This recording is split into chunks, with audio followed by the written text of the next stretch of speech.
Members of the United States Congress, thank you very much. And to my fellow citizens, America is back.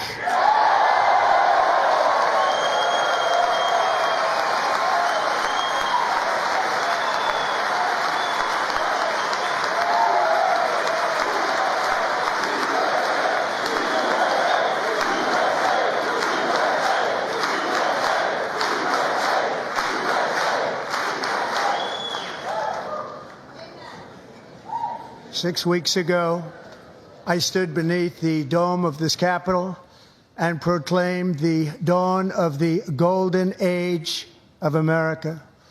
From that moment on, it has been nothing but swift and unrelenting action to usher in the greatest and most successful era in the history of our country. We have accomplished more in 43 days than most administrations accomplished in 4 years or 8 years, and we are just getting started.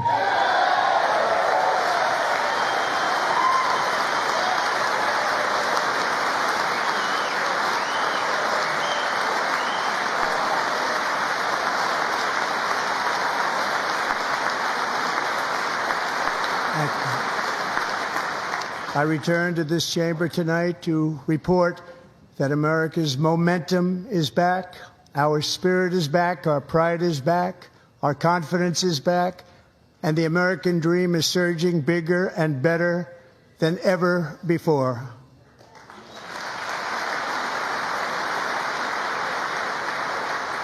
The American dream is unstoppable, and our country is on the verge of a comeback, the likes of which the world has never witnessed and perhaps will never witness again. There's never been anything like it. The presidential election of November 5th was a mandate like has not been seen in many decades. We won all 7 swing states, giving us an electoral college victory of 312 votes.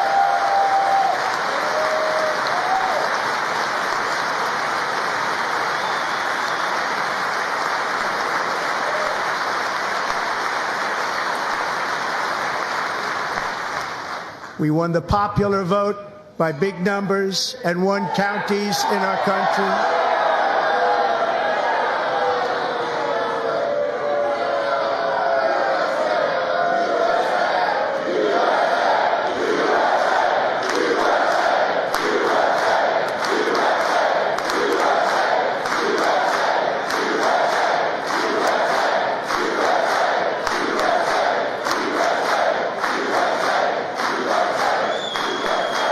And won counties in our country, 2,700 to 525, on a map that reads almost completely red for Republican.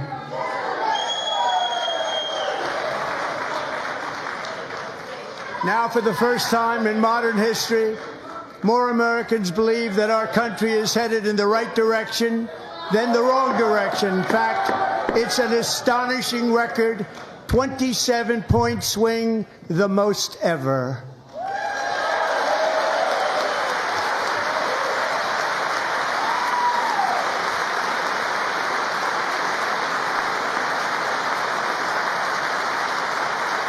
Likewise, small business optimism saw its single largest one-month gain ever recorded, a 41-point jump.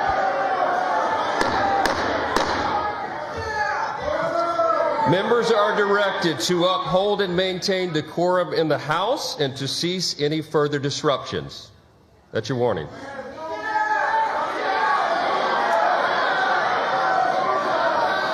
Members are engaging in willful and continuing breach of decorum, and the chair is prepared to direct the Sergeant-at-Arms to restore order to the joint session.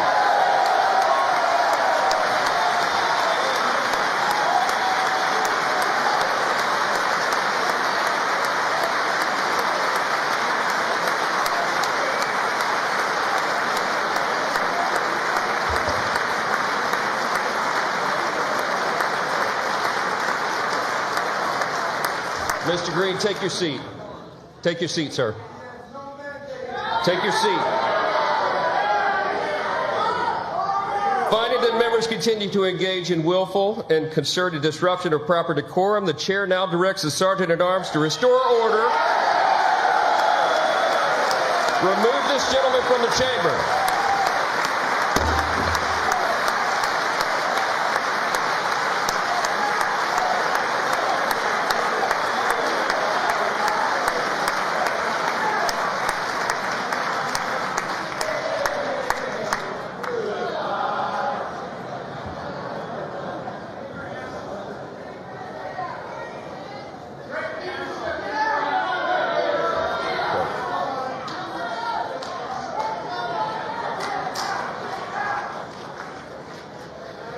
Members are directed to uphold and maintain decorum in the House.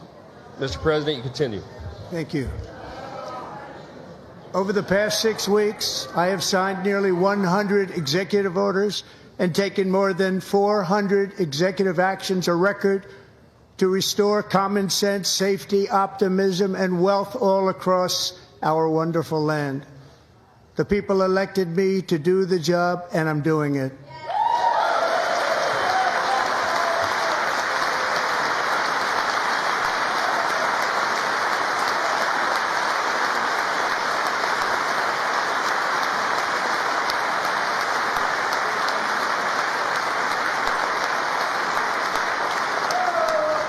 In fact, it has been stated by many that the first month of our presidency, it's our presidency, is the most successful in the history of our nation. By many.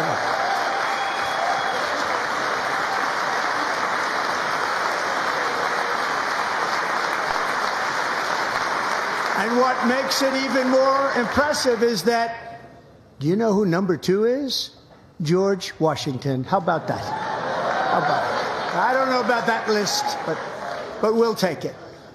Within hours of taking the oath of office, I declared a national emergency on our southern border, and I deployed the U.S. military and Border Patrol to repel the invasion of our country. And what a job they've done. As a result, illegal border crossings last month were by far the lowest ever recorded, ever.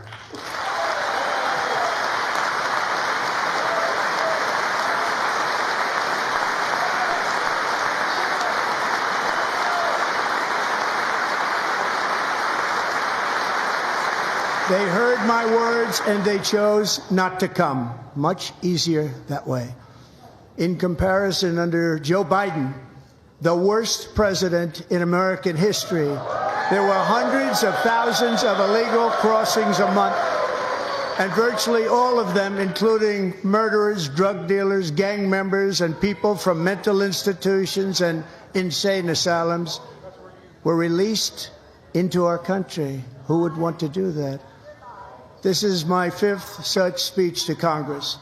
And once again, I look at the Democrats in front of me, and I realize there is absolutely nothing I can say to make them happy or to make them stand or smile or applaud. Nothing I can do.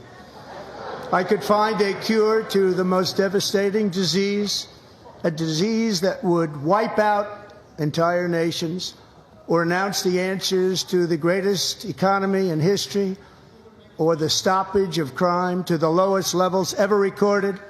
And these people sitting right here will not clap, will not stand, and certainly will not cheer for these astronomical achievements. They won't do it, no matter what. Five times I've been up here. It's very sad, and it just shouldn't be this way.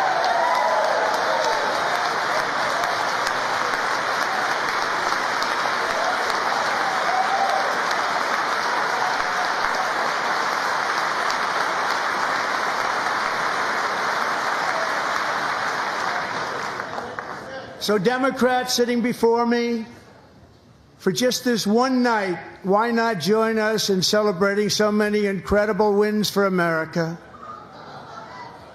For the good of our nation, let's work together and let's truly make America great again.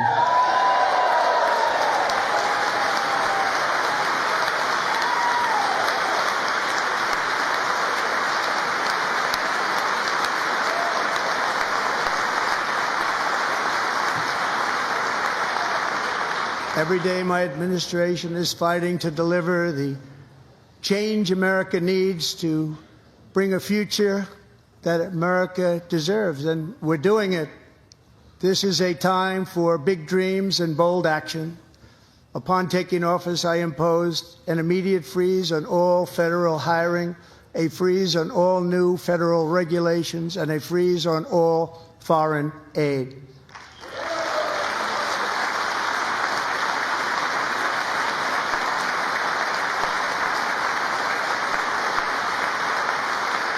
I terminated the ridiculous Green New scam. I withdrew from the unfair Paris Climate Accord, which was costing us trillions of dollars that other countries were not paying. I withdrew from the corrupt World Health Organization.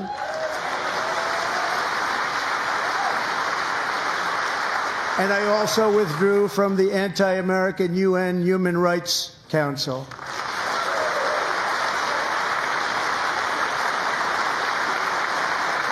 We ended all of Biden's environmental restrictions that were making our country far less safe and totally unaffordable.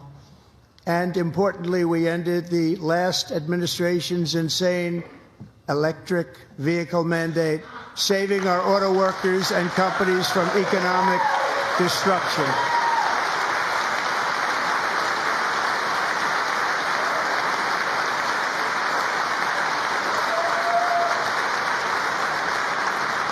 To unshackle our economy, I have directed that for every one new regulation, 10 old regulations must be eliminated, just like I did in my very successful first term.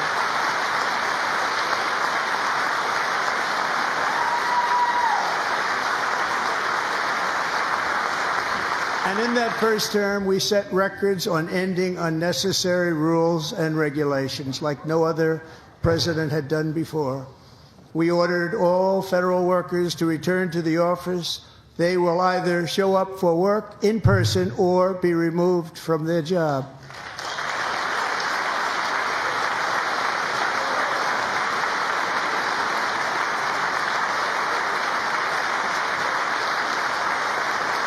And we've ended weaponized government where, as an example, a sitting president is allowed to viciously prosecute his political opponent, like me.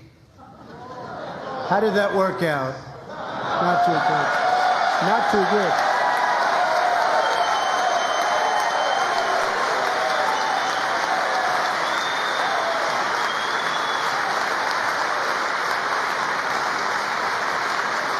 And I have stopped all government censorship and brought back free speech in America. It's back.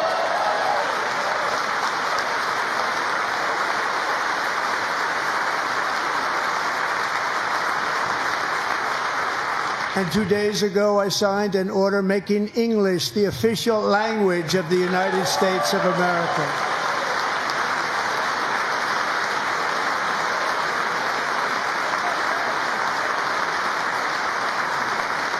I renamed the Gulf of Mexico the Gulf of America.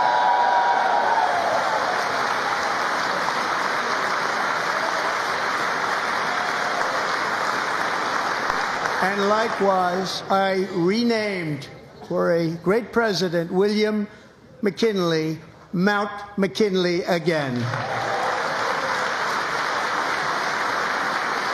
Beautiful Alaska.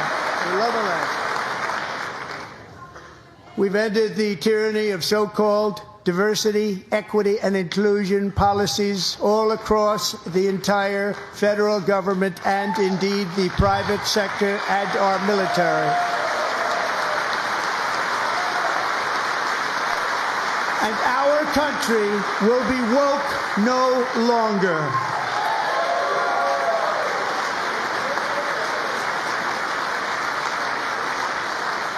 We believe that whether you are a doctor, an accountant, a lawyer, or an air traffic controller, you should be hired and promoted based on skill and competence, not race or gender.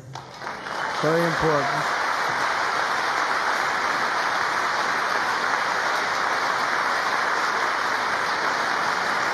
You should be hired based on merit.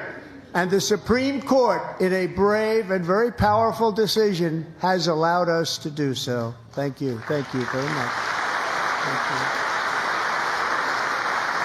you. We have removed the poison of critical race theory from our public schools, and I signed an order making it the official policy of the United States government that there are only two genders, male and female.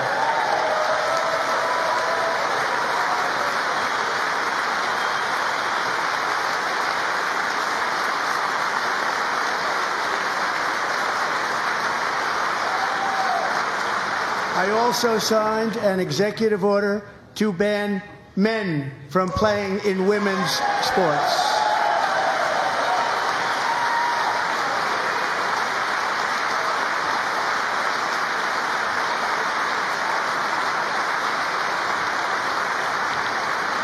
Three years ago, Peyton McNabb was an all-star high school athlete, one of the best, preparing for a future in college sports.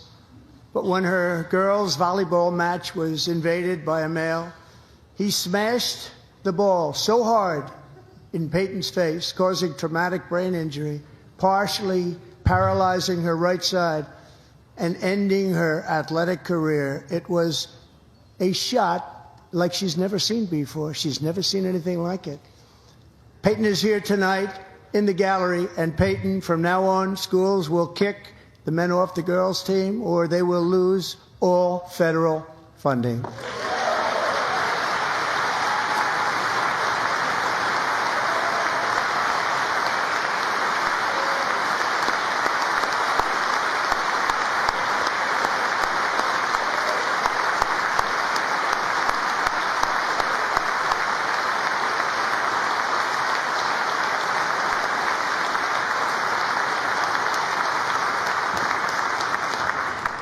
And if you really want to see numbers, just take a look at what happened in the women's boxing, weightlifting, track and field, swimming, or cycling, where a male recently finished a long-distance race 5 hours and 14 minutes ahead of a woman for a new record by 5 hours.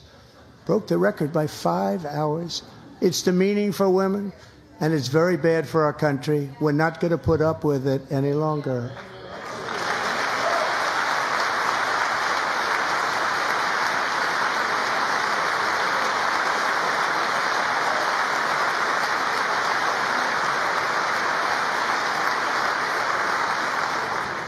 What I have just described is only a small fraction of the common sense revolution that is now, because of us, sweeping the entire world.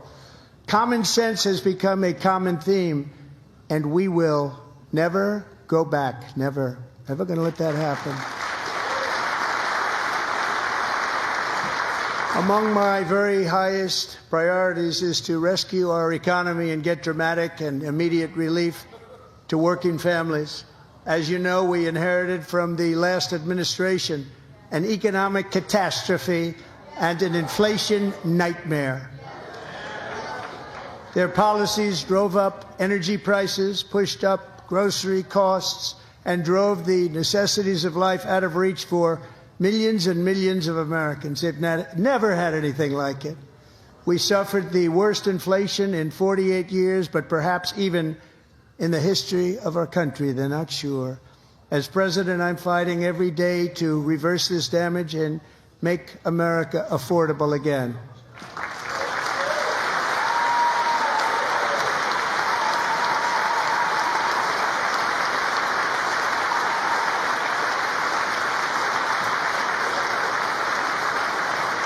Joe Biden especially let the price of eggs get out of control.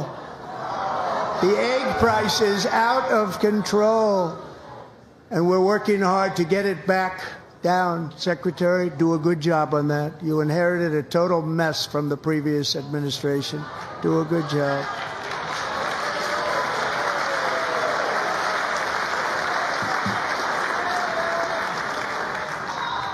A major focus of our fight to defeat inflation is rapidly reducing the cost of energy. The previous administration cut the number of new oil and gas leases by 95%, slowed pipeline construction to a halt, and closed more than 100 power plants. We are opening up many of those power plants right now.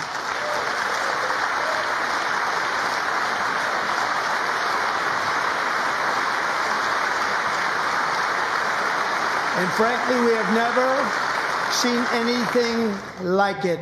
That's why on my first day in office, I declared a national energy emergency. As you've heard me say many times, we have more liquid gold under our feet than any nation on earth, and by far. And now I fully authorize the most talented team ever assembled to go and get it. It's called Drill, Baby, Drill.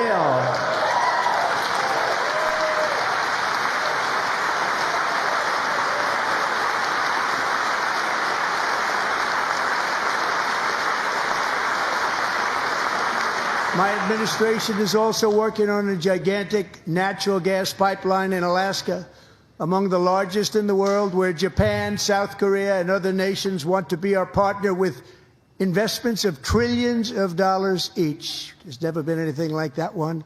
It will be truly spectacular. It's all set to go. The permitting is gotten. And later this week, I will also take historic action to dramatically expand production of critical minerals and rare earths here in the USA.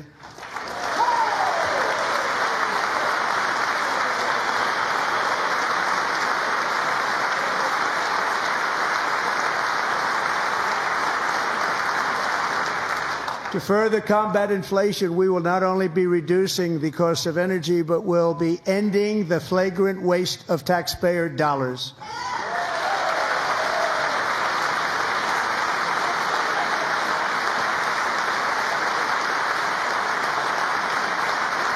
And to that end, I have created the brand new Department of Government Efficiency, DOGE. Perhaps you've heard of it. Perhaps.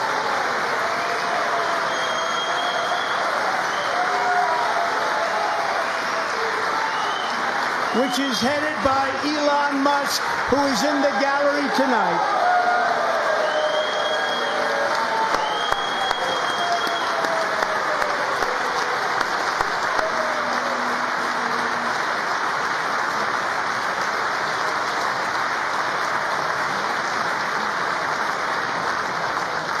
Thank you, Elon. He's working very hard. He didn't need this.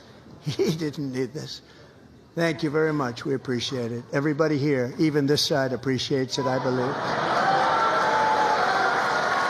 They just don't want to admit that. Just listen to some of the appalling waste we have already identified. $22 billion from HHS to provide free housing and cars for illegal aliens. $45 million for diversity, equity, and inclusion scholarships in Burma. $40 million to improve the social and economic inclusion of sedentary migrants. Nobody knows what that is. $8 million to promote LGBTQI+ in the African nation of Lesotho, which nobody has ever heard of. $60 million for indigenous peoples and Afro-Colombian empowerment in Central America. $60 million. $8 million for making mice transgender. This is real. $32 million for a left-wing propaganda operation in Moldova. $10 million for male circumcision in Mozambique. $20 million for the Arab Sesame Street in the Middle East. It's a program. $20 million for a program. $1.9 billion to recently created Decarbonization of Homes Committee, headed up, and we know she's involved. Just at the last moment, the money was passed over by a woman named Stacey Abrams. Have you ever heard of her? A $3.5 million consulting contract for lavish fish monitoring. $1.5 million for voter confidence in Liberia. $14 million for social cohesion in Mali. $59 million for illegal alien hotel rooms in New York City. He's a real estate developer. He's done very well. $250,000 to increase vegan local climate action innovation in Zambia. $42 million for social and behavior change in Uganda. $14 million for improving public procurement in Serbia. $47 million for improving learning outcomes in Asia. Asia's doing very well with learning. You know what we're doing. We should use it ourselves. Now, $101 million for DEI contracts at the Department of Education. The most ever paid, nothing even like it. Under the Trump administration, all of these scams, and they're far worse, but I didn't think it was appropriate to talk about them. They're so bad. Many more have been found out and exposed and swiftly terminated by a group of very intelligent, mostly young people, headed up by Elon, and we appreciate it. We found hundreds of billions of dollars of fraud.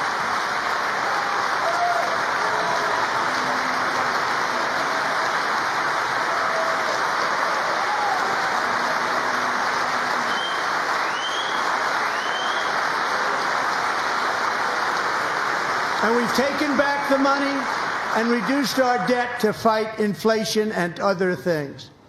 Taken back a lot of that money. We got it just in time. This is just the beginning.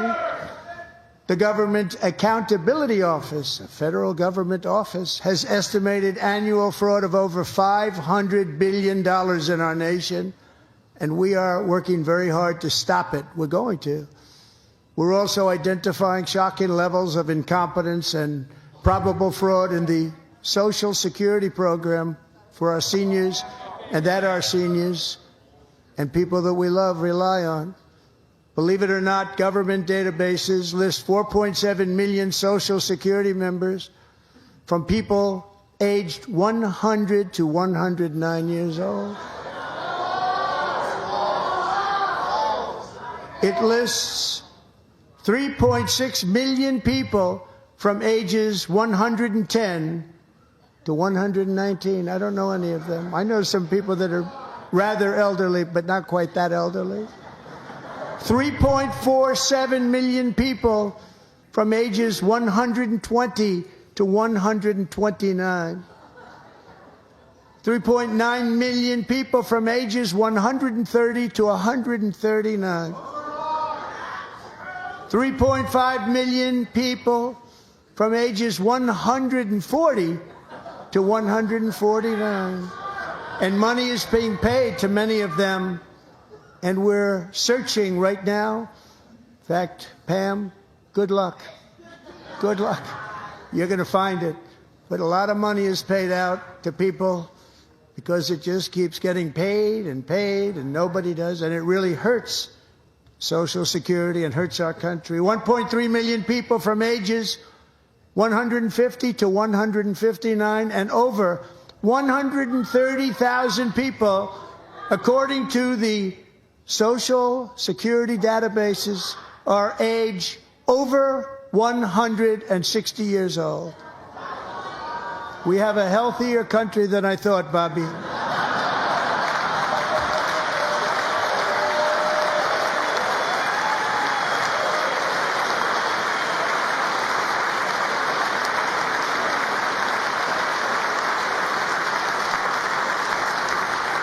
Including, to finish, 1,039 people between the ages of 220 and 229 one person between the age of 240 and 249, and one person is listed at 360 years of age.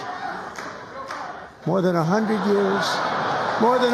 years older than our country. But we're going to find out where that money's going, and it's not going to be pretty. By slashing all of the fraud, waste, and theft we can find, we will defeat inflation, bring down mortgage rates, lower car payments and grocery prices, protect our seniors, and put more money in the pockets of American families.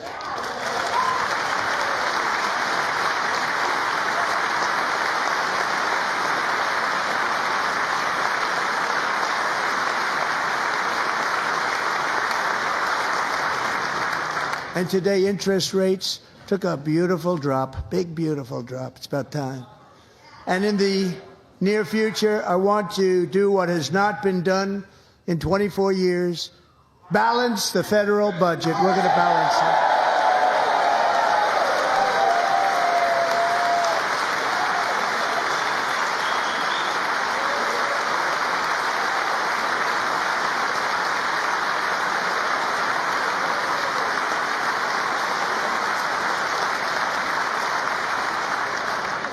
With that goal in mind, we have developed in great detail what we are calling the Gold Card, which goes on sale very, very soon. For $5 million, we will allow the most successful job-creating people from all over the world to buy a path to U.S. citizenship. It's like the green card, but better and more sophisticated. And these people will have to pay tax in our country. They won't have to pay tax from where they came. The money that they've made, you wouldn't want to do that, but they have to pay tax, create jobs. They'll also be taking people out of colleges and paying for them so that we can keep them in our country instead of having them being forced out. Number one, at the top school, as an example, being forced out and not being allowed to stay and create tremendous numbers of jobs and great success for a company out there. So while we take out the criminals, killers, traffickers, and child predators who are allowed to enter our country under the open border policy of these people, the Democrats, the Biden administration, the open border insane policies that you've allowed to destroy our country, we will now bring in brilliant, hardworking, job-creating people. They're going to pay a lot of money, and we're going to reduce our debt with that money.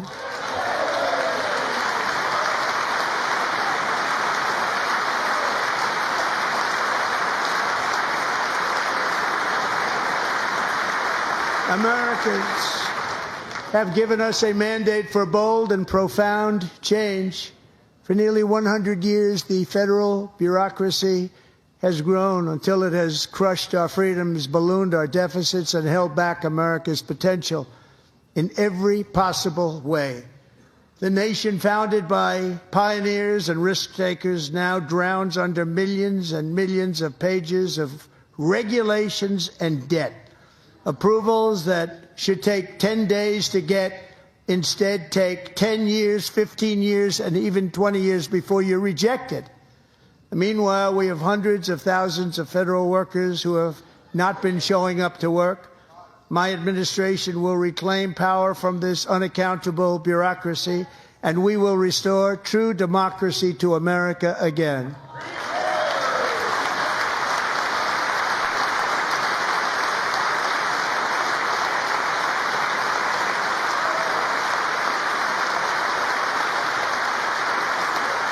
And any federal bureaucrat who resists this change will be removed from office immediately. Because we are draining the swamp. It's very simple. And the days of rule by unelected bureaucrats are over.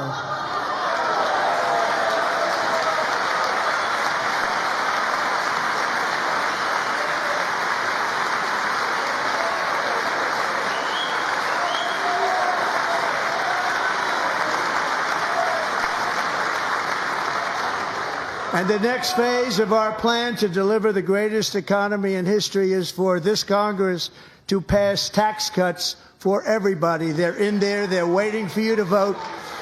And I'm sure that the people on my right, I don't mean the Republican right, but my right here, I'm sure you're going to vote for those tax cuts, because otherwise I don't believe the people will ever vote you into office. So I'm doing you a big favor by telling you that. But I know this group is going to be voting for the tax.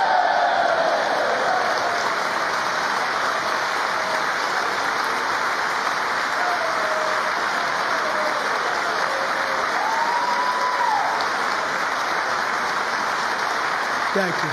It's a very, very big part of our plan. We had tremendous success in our first term with it. A very big part of our plan. We're seeking permanent income tax cuts all across the board. And to get urgently needed relief to Americans hit especially hard by inflation, I'm calling for no tax on tips, no tax on overtime, and no tax on Social Security benefits for our great seniors.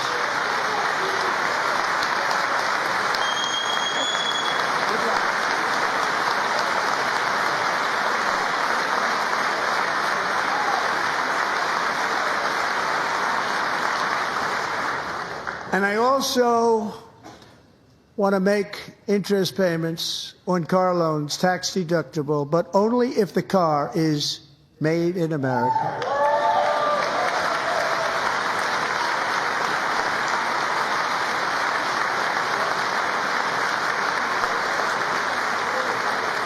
And by the way, we're going to have growth in the auto industry like nobody's ever seen. Plants are opening up all over the place. Deals are being made.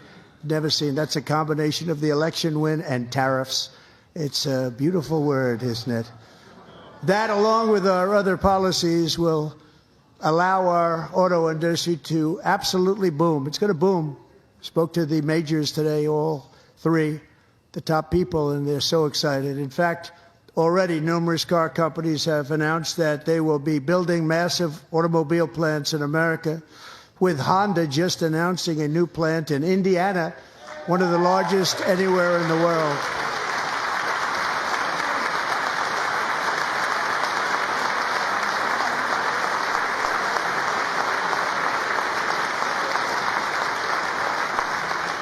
And this has taken place since our great victory on November 5th, a date which will hopefully go down as one of the most important in the history of our country.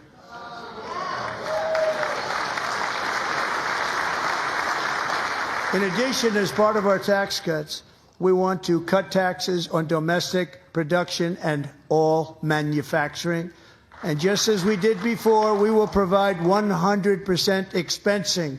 It will be retroactive to January 20th, 2025. And it was one of the main reasons why our tax cuts were so successful in our first term, giving us the most successful economy in the history of our country. First term. We had a great first term.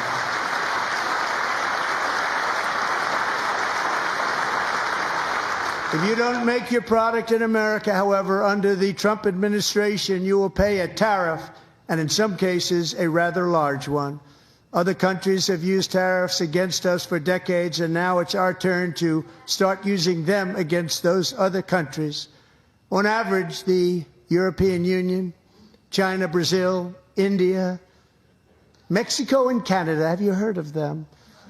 And countless other nations charge us tremendously higher tariffs than we charge them. It's very unfair. India charges us auto tariffs higher than 100%. China's average tariff on our products is twice what we charge them. And South Korea's average tariff is 4 times higher. Think of that, 4 times higher. And we give so much help militarily and in so many other ways to South Korea. But that's what happens. This is happening by friend and foe. This system is not fair to the United States and never was. And so on April 2nd, I wanted to make it April 1st, but I didn't want to be accused of April Fool's Day. That's not, just one day cost us a lot of money.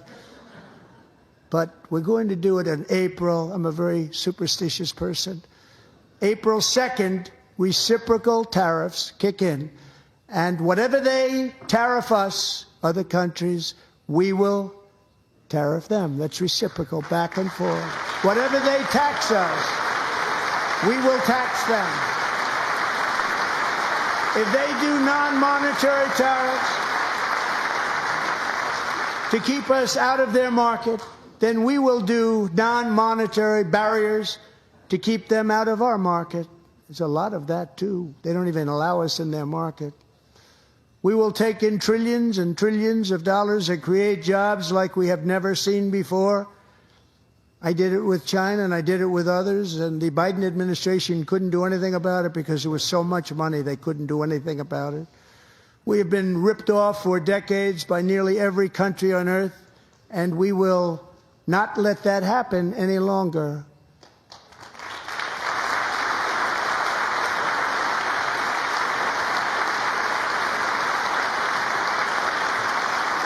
Much has been said over the last 3 months about Mexico and Canada, but we have very large deficits with both of them. But even more importantly, they've allowed fentanyl to come into our country at levels never seen before, killing hundreds of thousands of our citizens and many very young, beautiful people, destroying families.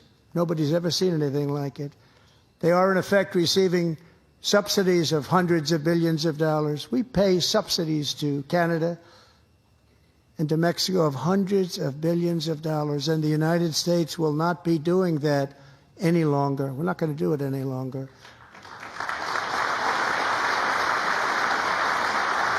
Thanks to our America First policies we're putting into place, we have had $1.7 trillion of new investment in America in just the past few weeks. The combination of the election and our economic policies that people of SoftBank, one of the most brilliant anywhere in the world, announced a $200 billion investment. OpenAI and Oracle, Larry Ellison, announced $500 billion investment, which they wouldn't have done if Kamala had won. Apple announced $500 billion investment. Tim Cook called me. He said, I cannot spend it fast enough. It's going to be much higher than that, I believe. They'll be building their plants here instead of in China. And just yesterday, Taiwan Semiconductor, the biggest in the world, most powerful in the world, has a tremendous amount, 97% of the market, announced a $165 billion investment to build the most powerful chips on earth right here in the USA.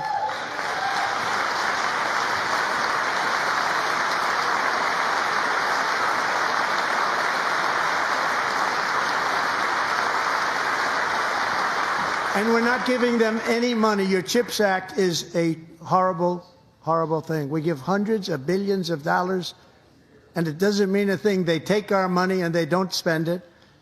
All that meant to them, we're giving them no money. All that was important to them was they didn't want to pay the tariffs, so they came and they're building, and many other companies are coming. We don't have to give them money. We just want to protect our businesses and our people. And they will come because they won't have to pay tariffs if they build in America. So it's very amazing. You should get rid of the CHIP Act, and whatever's left over, Mr. Speaker, you should use it to reduce debt or any other reason you want to.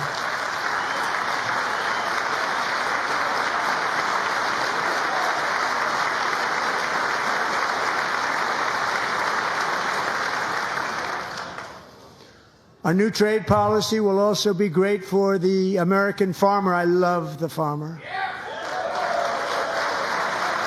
who will now be selling into our home market, the USA, because nobody is going to be able to compete with you.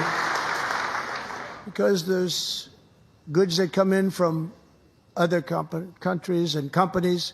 They're really in a bad position in so many different ways. They're uninspected. They may be very dirty and disgusting, and they come in and they pour in, and they hurt our American farmers. The tariffs will go on agricultural product coming into America, and our farmers, starting on April 2nd, it may be a little bit of an adjustment period. We had that before when I made the deal with China, $50 billion of purchases, and I said, just bear with me, and they did. They did. Probably have to bear with me again, and this will be even better. That was great. The problem with it was that Biden didn't enforce it. He didn't enforce it. $50 billion of purchases, and we were doing great, but Biden did not enforce it, and it hurt our farmers. But our farmers are going to have a field day right now. So to our farmers, have a lot of fun. I love you too. I love you too. It's all going to happen.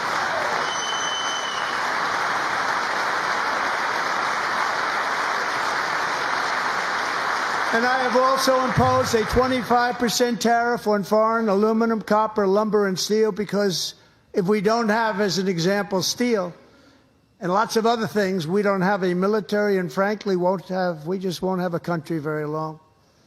Here today is a proud American steelworker, fantastic person from Decatur, Alabama, Jeff Denard.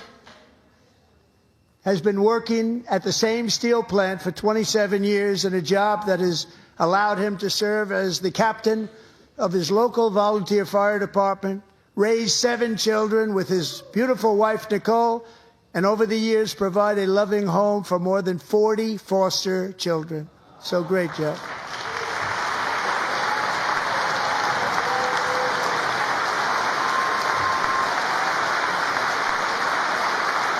Thank you, Jeff. Thank you, Jeff.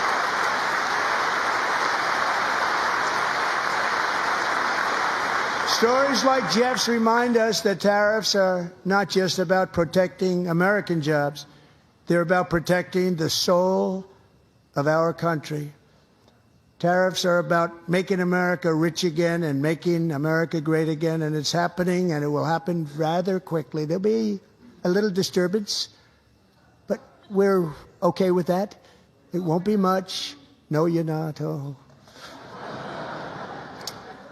And look where Biden took us, very low, the lowest we've ever been. Jeff, I want to thank you very much. And I also want to recognize another person who has devoted herself to foster care community. She works so hard on it. A very loving person, our magnificent First Lady of the United States.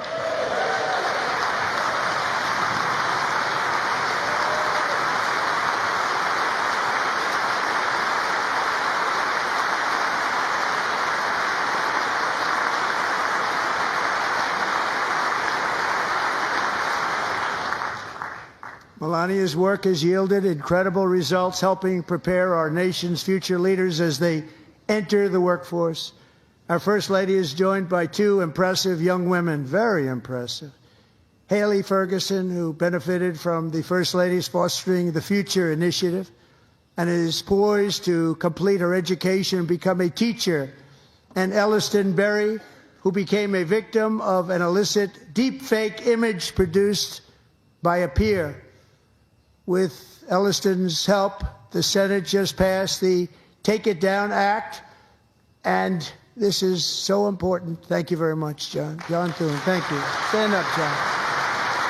Thank you, John.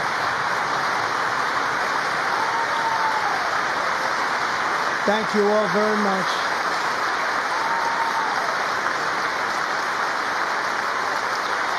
Thank you. And thank you to John Thune and the Senate. Great job. To criminalize the publication of such images online is terrible, terrible thing. And once it passes the House, I look forward to signing that bill into law. Thank you. And I'm going to use that bill for myself, too, if you don't mind. Because nobody gets treated worse than I do online. Nobody. That's great. Thank you very much to the Senate. Thank you. But if we truly care about protecting Americans' children, no step is more crucial than securing America's borders. Over the past 4 years, 21 million people poured into the United States. Many of them were murderers, human traffickers, gang members, and other criminals from the streets of dangerous cities all throughout the world. Because of Joe Biden's insane and very dangerous open border policies, they are now strongly embedded in our country, but we are getting them out and getting them out fast.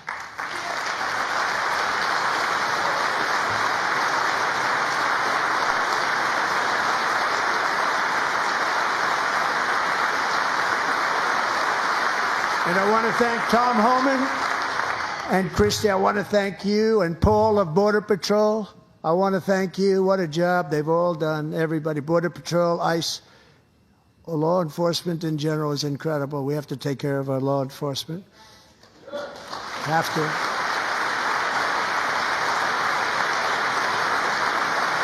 Last year, a brilliant 22-year-old nursing student named Laken Riley, the best in her class, admired by everybody, went out for a jog on the campus of the University of Georgia. That morning, Laken was viciously attacked, assaulted, beaten, brutalized, and horrifically murdered. Laken was stolen from us by a savage illegal alien gang member who was arrested while trespassing across Biden's open southern border and then set loose into the United States under the heartless policies of that failed administration. It was indeed a failed administration. He had then been arrested and released in a Democrat-run sanctuary city, a disaster, before ending the life of this beautiful young angel. With us this evening are Laken's beloved mother, Allison, and her sister, Lauren.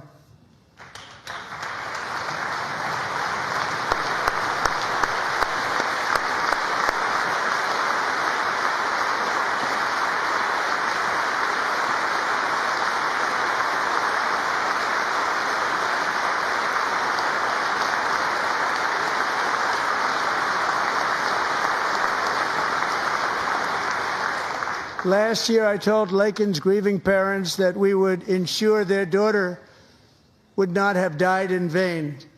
That's why the very first bill I signed into law as your 47th president mandates the detention of all dangerous criminal aliens who threaten public safety. It's a very strong, powerful act.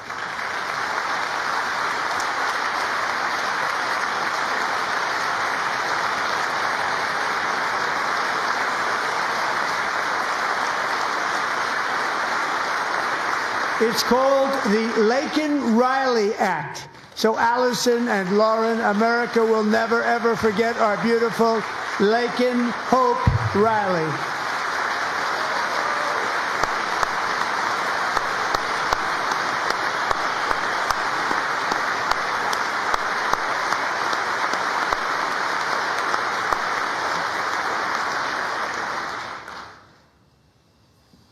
Thank you very much. Since taking office, my administration has launched the most sweeping border and immigration crackdown in American history, and we quickly achieved the lowest numbers of illegal border crossers ever recorded. Thank you.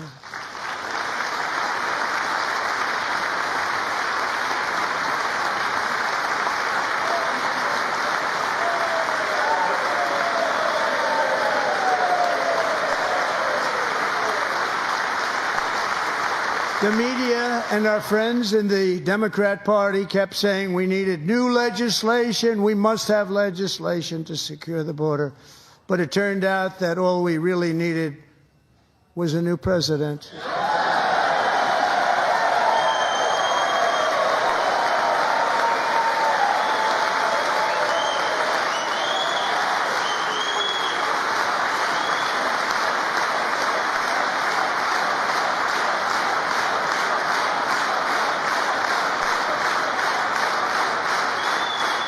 Thank you. Joe Biden didn't just open our borders, he flew illegal aliens over them to overwhelm our schools, hospitals, and communities throughout the country. Entire towns like Aurora, Colorado, and Springfield, Ohio, buckled under the weight of the migrant occupation and corruption like nobody's ever seen before. Beautiful towns destroyed. Now, just as I promised in my inaugural address, we are achieving the great liberation of America.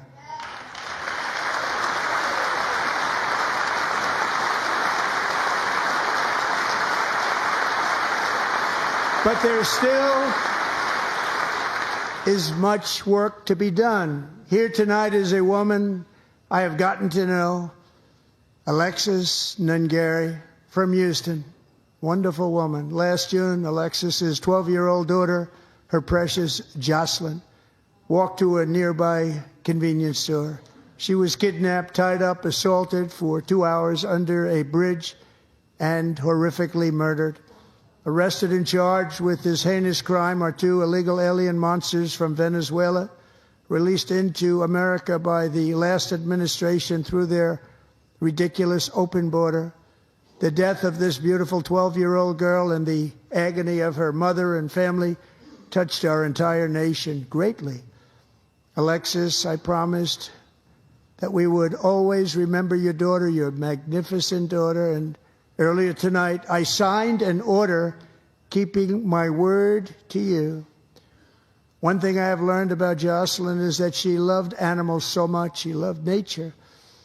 Across Galveston Bay, from where Jocelyn lived in Houston, you will find a magnificent national wildlife refuge, a pristine, peaceful, 34,000-acre sanctuary for all of God's creatures on the edge of the Gulf of America. Alexis, moments ago, I formally renamed that refuge in loving memory of your beautiful daughter, Jocelyn. So, Mr. Vice President, if you would, may I have the order?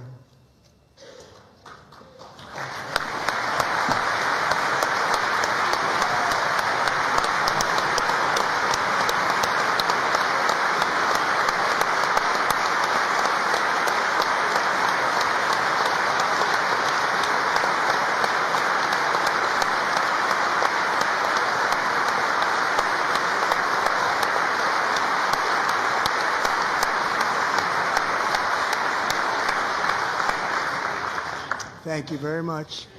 All 3 savages charged with Jocelyn and Lakin's murders were members of the Venezuelan prison gang, the toughest gang, they say, in the world, known as Tren de Aragua.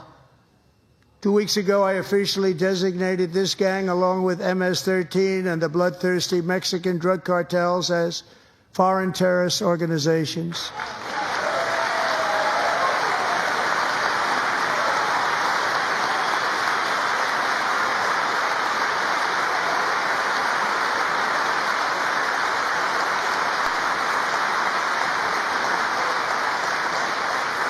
They are now officially in the same category as ISIS, and that's not good for them.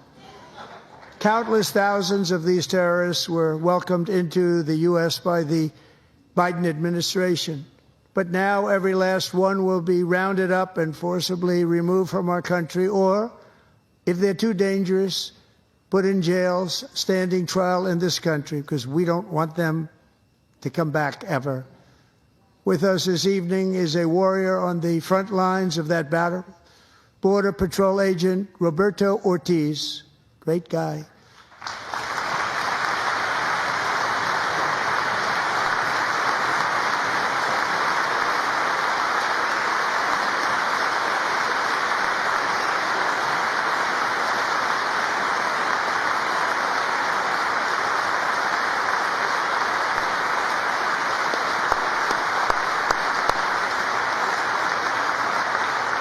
In January, Roberto and another agent were patrolling by the Rio Grande near an area known as Cartel Island. Doesn't sound too nice to me.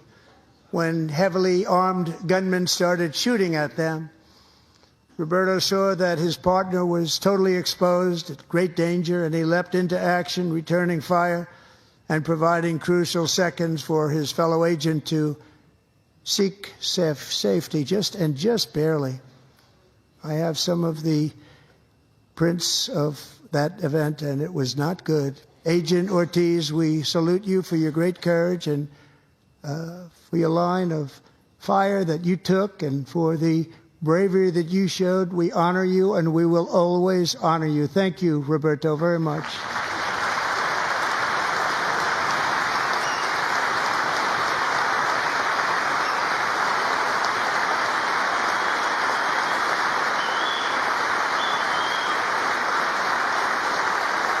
Thank you, Roberto. And I actually got to know him on my many calls to the border. He's a great, great gentleman. The territory to the immediate south of our border is now dominated entirely by criminal cartels that murder, rape, torture, and exercise total control. They have total control over a whole nation, posing a grave threat to our national security.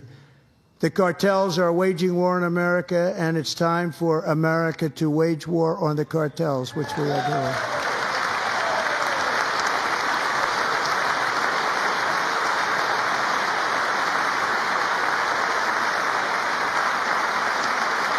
Five nights ago, Mexican authorities, because of our tariff policies being imposed on them, think of this, handed over to us 29 of the biggest cartel leaders in their country. That has never happened before. They want to make us happy. First time ever. But we need Mexico and Canada to do much more than they've done, and they have to stop the fentanyl and drugs pouring into the USA. They're going to stop it. I have sent Congress a detailed funding request laying out exactly how we will eliminate these threats to protect our homeland and complete the largest deportation operation in American history, larger even than current record holder President Dwight D. Eisenhower, a moderate man, but someone who believed very strongly in borders.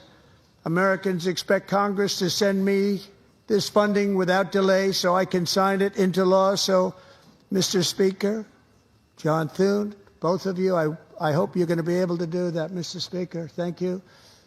Mr. Leader, thank you. Thank you very much. And let's get it to me. I'll sign it so fast, you won't even believe it.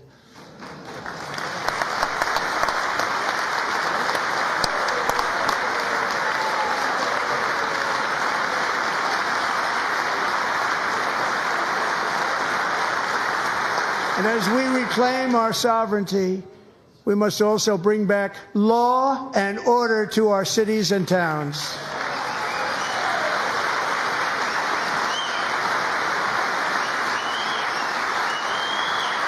In recent years, our justice system has been turned upside down by radical left lunatics. Many jurisdictions virtually ceased enforcing the law against dangerous repeat offenders while weaponizing law enforcement against political opponents like me. My administration has acted swiftly and decisively to restore fair, equal, and impartial justice under the constitutional rule of law, starting at the FBI and the DOJ. Pam, good luck. Cash, wherever you may be, good luck. Good luck. Pam Bondi. Good luck. So important. Going to do a great job. Cash, thank you. Thank you, Cash.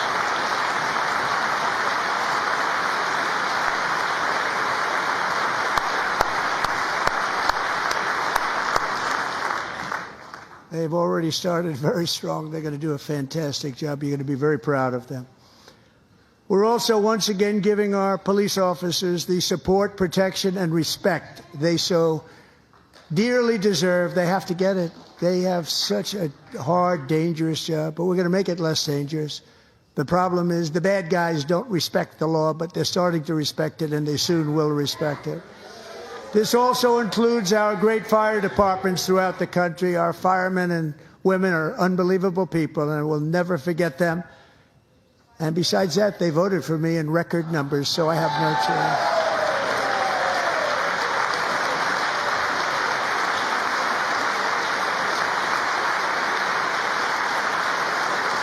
One year ago this month, 31-year-old New York police officer Jonathan Diller, unbelievably wonderful person and a great officer, was gunned down at a traffic stop on Long Island. I went to his funeral. The vicious criminal charged with his murder had 21 prior arrests, and they were rough arrests, too. He was a real bad one.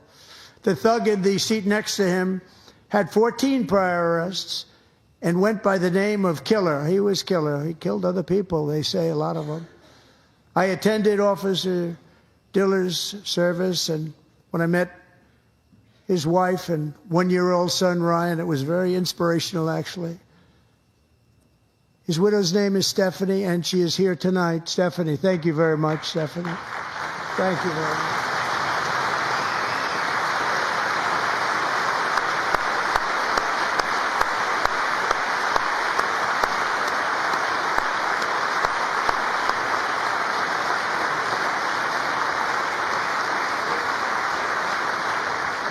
Stephanie, we're going to make sure that Ryan knows his dad was a true hero, New York's finest, and we're going to get these cold-blooded killers and repeat offenders off our streets, and we're going to do it fast.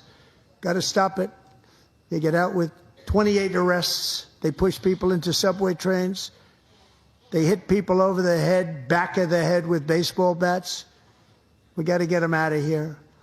I've already signed an executive order requiring a mandatory death penalty for anyone who murders a police officer, and tonight I'm asking Congress to pass that policy into permanent law.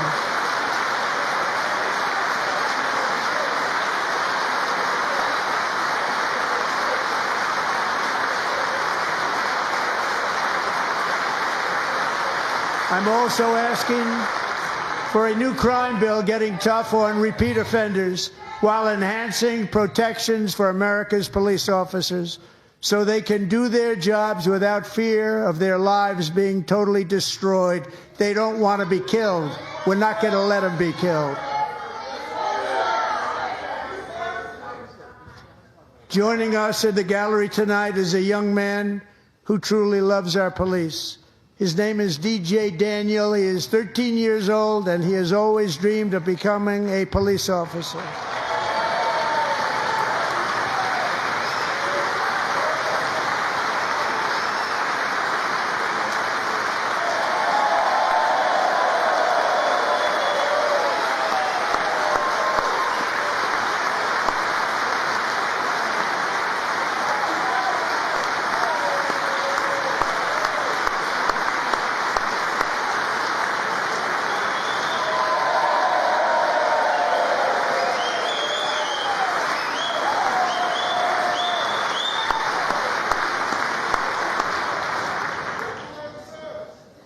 But in 2018, DJ was diagnosed with brain cancer. The doctors gave him 5 months at most to live. That was more than 6 years ago.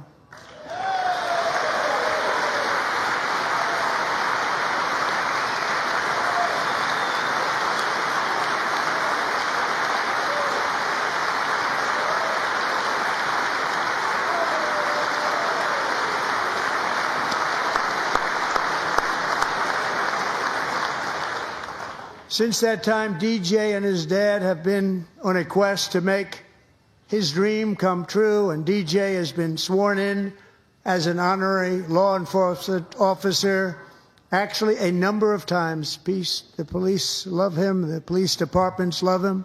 And tonight, DJ, we're going to do you the biggest honor of them all. I am asking our new Secret Service Director, Sean Curran, to officially make you an agent of the United States Secret Service.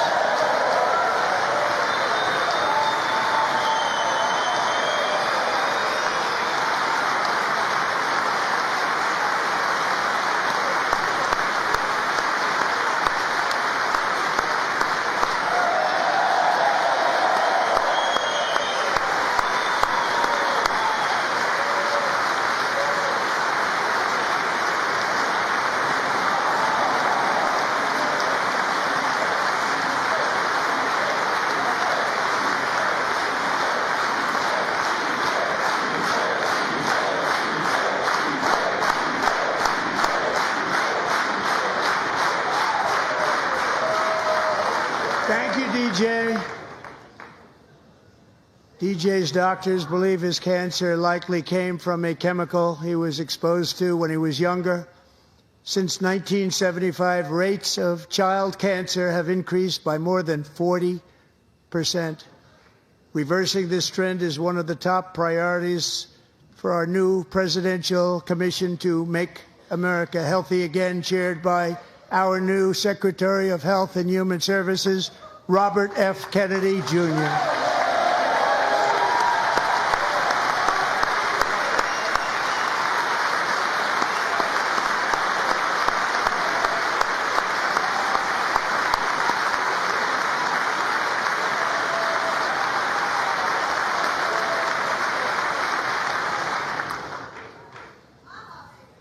With the name Kennedy, you would have thought everybody over here would have been cheering. How quickly they forget. Our goal is to get toxins out of our environment, poisons out of our food supply, and keep our children healthy and strong. As an example, not long ago, and you can't even believe these numbers, 1 in 10,000 children had autism, 1 in 10,000. And now it's 1 in 36. There's something wrong. 1 in 36. Think of that. So we're going to find out what it is, and there's nobody better than Bobby and all of the people that are working with you. You have the best to figure out what is going on. Okay, Bobby? Good luck. It's a very important job. Thank you.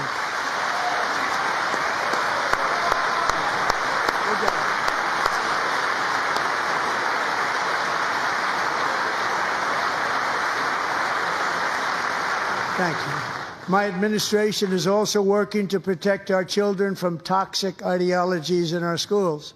A few years ago, January Littlejohn and her husband discovered that their daughter's school had secretly socially transitioned their 13-year-old little girl. Teachers and administrators conspired to deceive January and her husband while encouraging her daughter to use a new name and pronouns. They, them pronoun, actually, all without telling January, who is here tonight and is now a courageous advocate against this form of child abuse. January, thank you. Thank you. Thank you very much.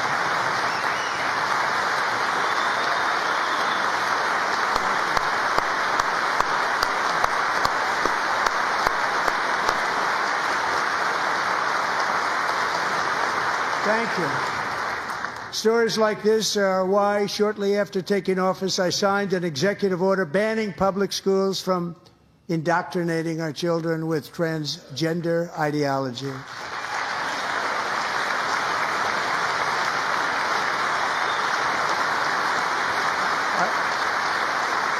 I also signed an order to cut off all taxpayer funding to any institution that engages in the sexual mutilation of our youth.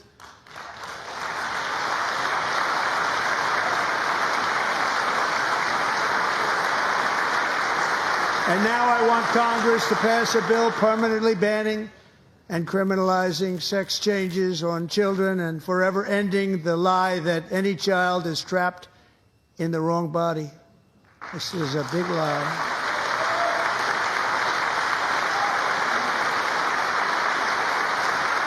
And our message to every child in America is that you are perfect exactly the way God made you.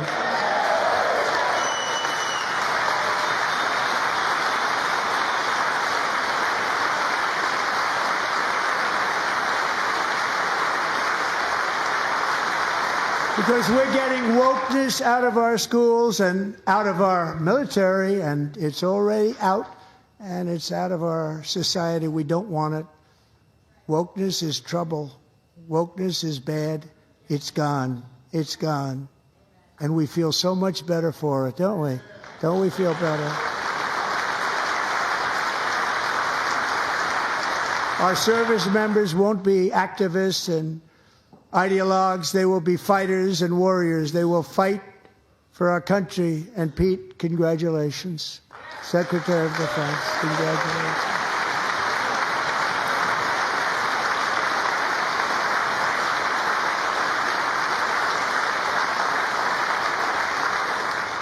And he's not big into the woke movement, I can tell you. I know him well. I am pleased to report that in January, the U.S. Army had its single best recruiting month in 15 years, and that all armed services are having among the best recruiting results ever in the history of our services. What a difference.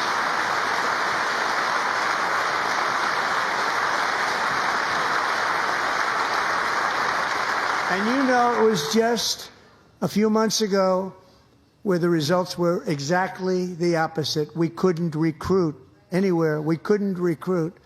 Now we're having the best results just about that we've ever had. What a tremendous turnaround.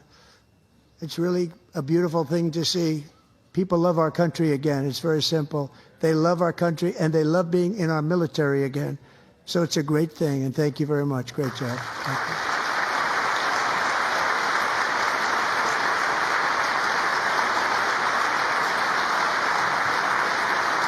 We're joined tonight by a young man, Jason Hartley, who knows the weight of that call of duty.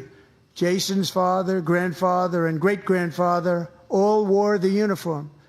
Jason tragically lost his dad, who was also a Los Angeles County Sheriff's deputy when he was just a boy, and now he wants to carry on the family legacy of service.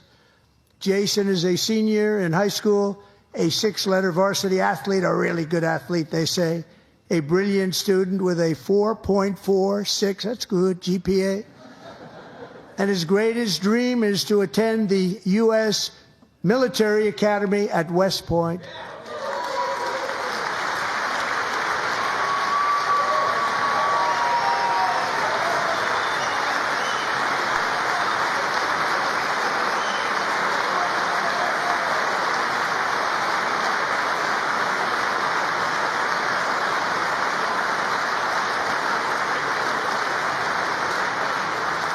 And Jason, that's a very big deal getting in. That's a hard one to get into. But I'm pleased to inform you that your application has been accepted. You will soon be joining the Corps of Cadets.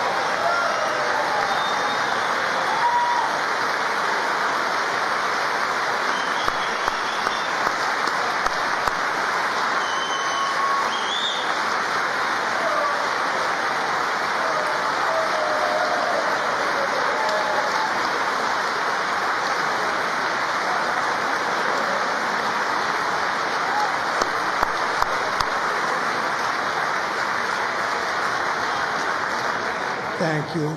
Jason, you're going to be on the long gray line, Jason. As Commander-in-Chief, my focus is on building the most powerful military of the future. As a first step, I'm asking Congress to fund a state-of-the-art Golden Dome missile defense shield to protect our homeland, all made in the USA.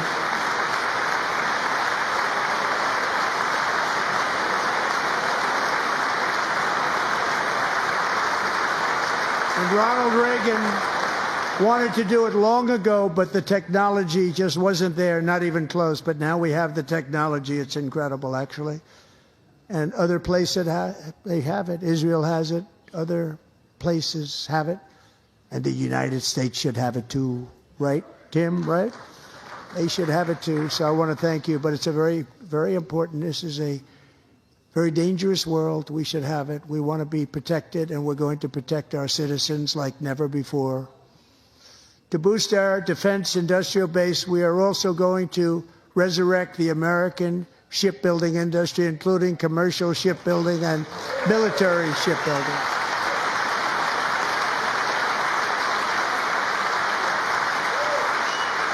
And for that purpose, I am announcing tonight that we will create a new Office of Shipbuilding in the White House and offer special tax incentives to bring this industry home to America where it belongs. We used to make so many ships. We don't make them anymore very much, but we're going to make them very fast, very soon. It will have a huge impact. To further enhance our national security, my administration will be reclaiming the Panama Canal, and we've already started doing it.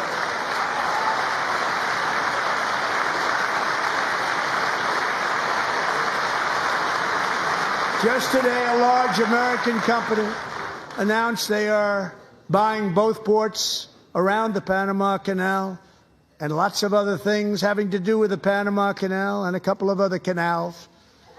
The Panama Canal was built by Americans for Americans, not for others, but others could use it.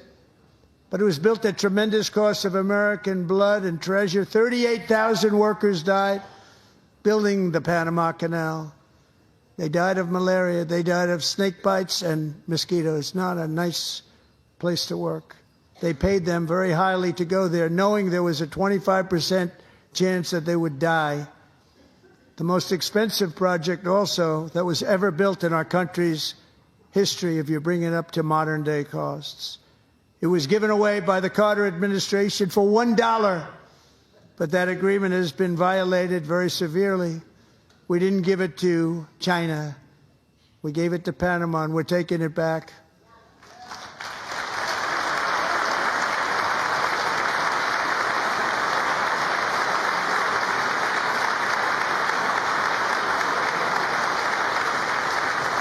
And we have Marco Rubio in charge. Good luck, Marco. Now, we know who to blame if anything goes wrong.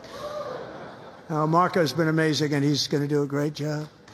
Think of it. He got 100 votes. You know, he was approved with actually 99, but the 100th was this gentleman, and I feel very certain. So let's assume he got 100 votes. And I'm either very, very happy about that or I'm very concerned about it.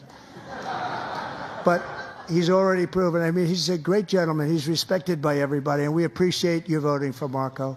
He's going to do a fantastic job. Thank you. Thank you. He's doing a great job. Great job. And I also have a message tonight for the incredible people of Greenland. We strongly support your right to determine your own future. And if you choose, we welcome you into the United States of America. We need Greenland for national security and even international security, and we're working with everybody involved to try and get it. But we need it really for international world security, and I think we're going to get it. One way or the other, we're going to get it. We will keep you safe. We will make you rich, and together we will take Greenland to heights like you have never thought possible before. It's a very small population, but very, very large piece of land and very, very important for military security. America is once again standing strong against the forces of radical Islamic terrorism. 3.5 years ago, ISIS terrorists killed 13 American service members and countless others in the Abbey Gate bombing during the disastrous and incompetent withdrawal from Afghanistan. Not that they were withdrawing, it was the way they withdrew. Perhaps the most embarrassing moment in the history of our country. Tonight, I am pleased to announce that we have just apprehended the top terrorist responsible for that atrocity, and he is right now on his way here to face the swift sword of American justice.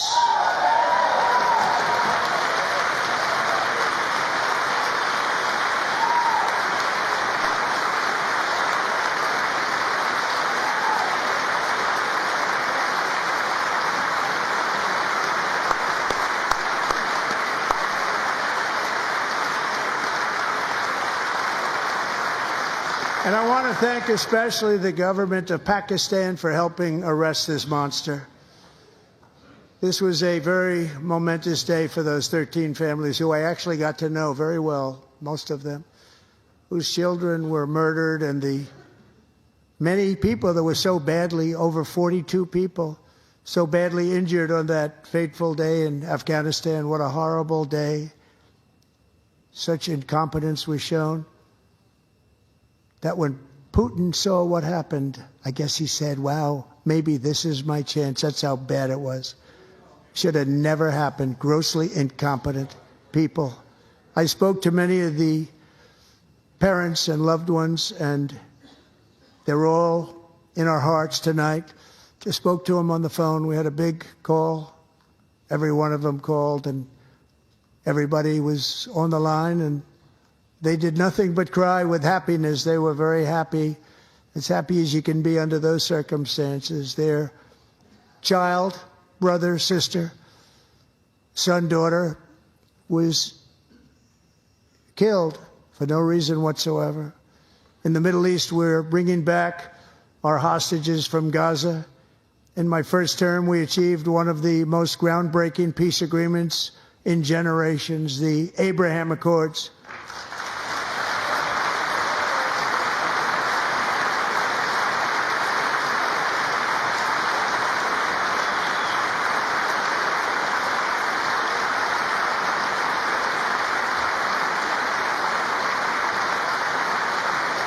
And now we're going to build on that foundation to create a more peaceful and prosperous future for the entire region. A lot of things are happening in the Middle East. People have been talking about that so much lately with everything going on with Ukraine and Russia. But a lot of things are happening in the Middle East. It's a rough neighborhood, actually. I'm also working tirelessly to end the savage conflict in Ukraine. Millions of Ukrainians and Russians have been needlessly killed or wounded in this horrific and brutal conflict with no end in sight. The United States has sent hundreds of billions of dollars to support Ukraine's defense with no security, with no anything.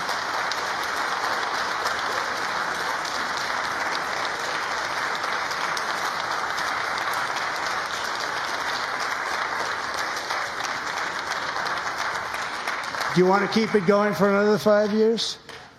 Yeah, you would say Pocahontas says yes.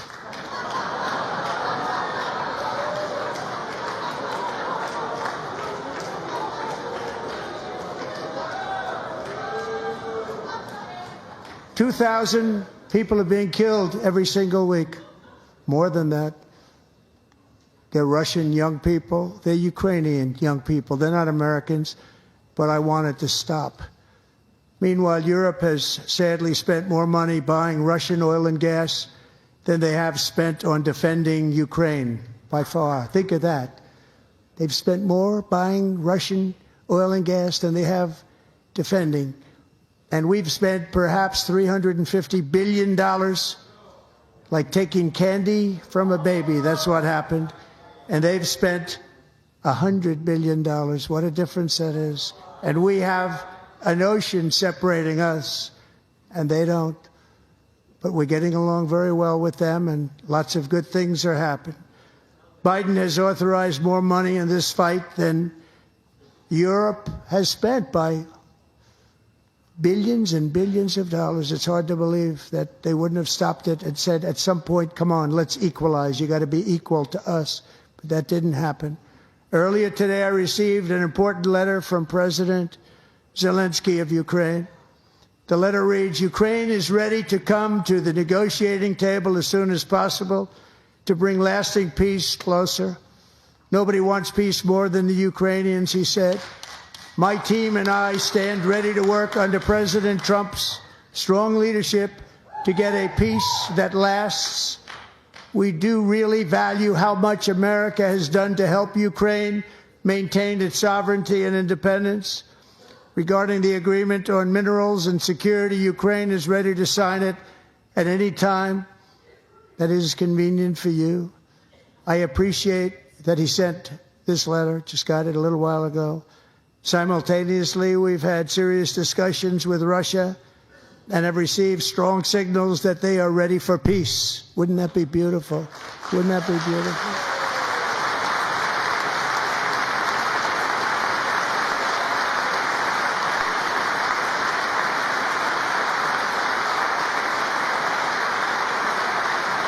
Wouldn't that be beautiful?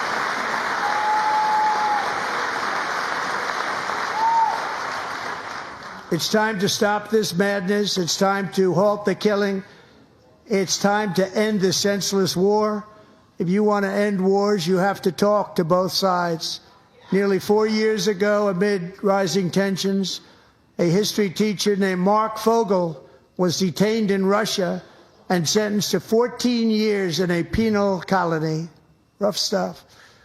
The previous administration barely lifted a finger to help him. They knew he was innocent, but they had no idea where to begin. But last summer, I promised his 95-year-old mother, Malphine, that we would bring her boy safely back home. After 22 days in office, I did just that, and they are here tonight.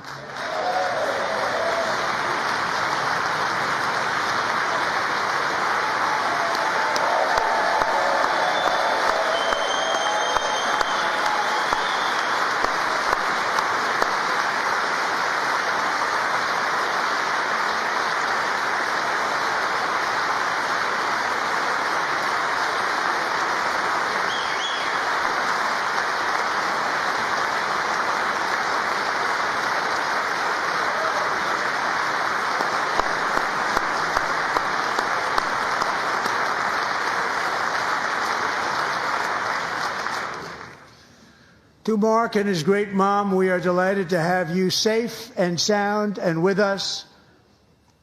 As fate would have it, Mark Fogel was born in a small rural town in Butler, Pennsylvania. Have you heard of it?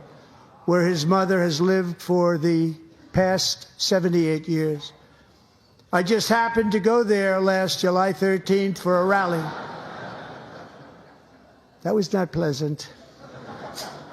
And that is where I met his beautiful mom right before I walked onto that stage. And I told her I would not forget what she said about her son. And I never did I? Never forgot. Less than 10 minutes later, at that same rally, gunfire rang out, and a sick and deranged assassin unloaded 8 bullets from his sniper's perch into a crowd of many thousands of people. My life was saved by a fraction of an inch, but some were not so lucky. Corey Comparator was a firefighter, a veteran, a Christian, a husband, a devoted father, and above all, a protector. When the sound of gunshots pierced the air, it was a horrible sound. Corey knew instantly what it was and what to do. He threw himself on top of his wife and daughters and shielded them from the bullets with his own body. Corey was hit really hard. You know the story from there. He sacrificed his life to save theirs. 2 others, very fine people, were also seriously hit. But thankfully, with the help of 2 great country doctors, we thought they were gone and they were saved. So those doctors had great talent. We're joined by Corey's wife, Helen, who was his high school sweetheart, and their 2 beloved daughters, Allison and Kaylee. Thank you.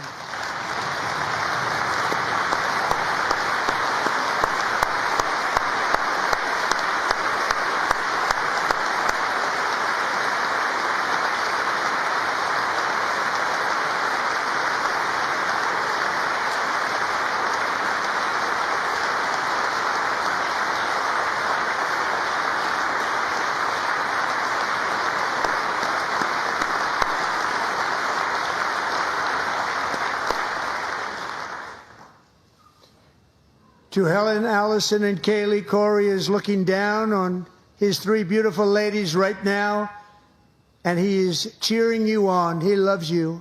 He is cheering you on. Corey was taken from us much too soon, but his destiny was to leave us all with a shining example of the selfless devotion of a true American patriot. It was love like Corey's that built our country, and it's love like Corey's that is going to make our country more majestic than ever before. I believe that my life was saved that day in Butler for a very good reason. I was saved by God to make America great again. I believe that. Thank you. Thank you.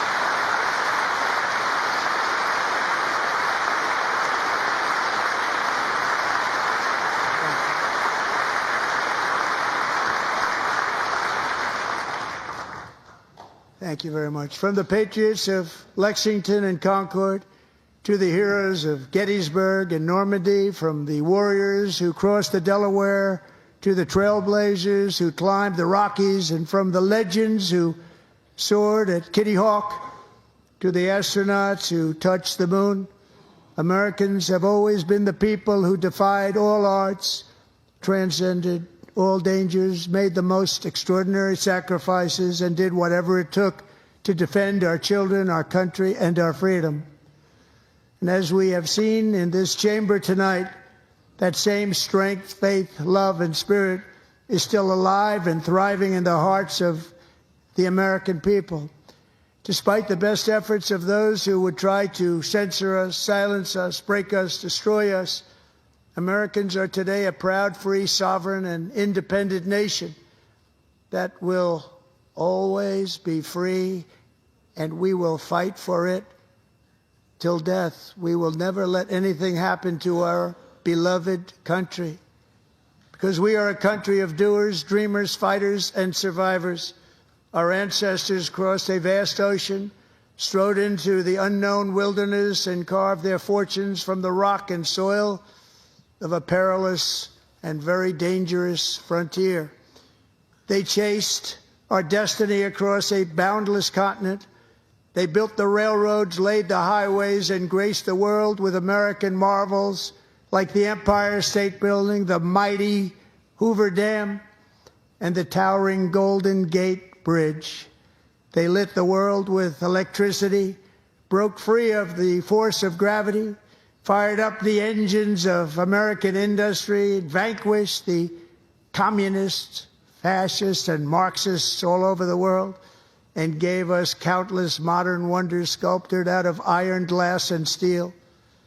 We stand on the shoulders of these pioneers who won and built the modern age, these workers who poured their sweat into the skylines of our cities, these warriors who shed their blood on fields of battle and gave everything they had for our rights and for our freedom. Now it is our time to take up the righteous cause of American liberty. And it is our turn to take America's destiny into our own hands and begin the most thrilling days in the history of our country. This will be our greatest era. With God's help, over the next 4 years, we are going to lead this nation even higher, and we are going to forge the freest, most advanced, most dynamic, and most dominant civilization ever to exist on the face of this earth. We are going to create the highest quality of life, build the safest and wealthiest and healthiest and most vital communities anywhere in the world. We are going to conquer the vast frontiers of science, and we are going to lead humanity into space and plant the American flag on the planet Mars and even far beyond.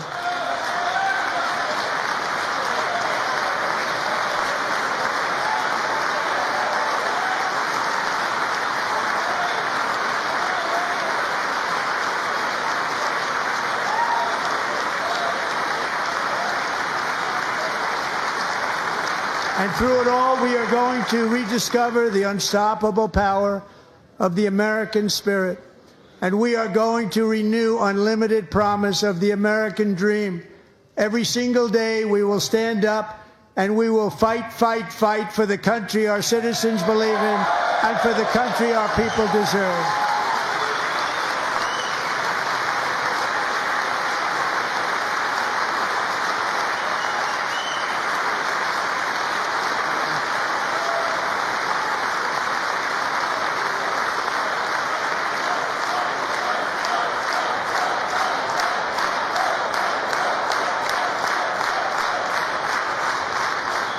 My fellow Americans, get ready for an incredible future, because the golden age of America has only just begun.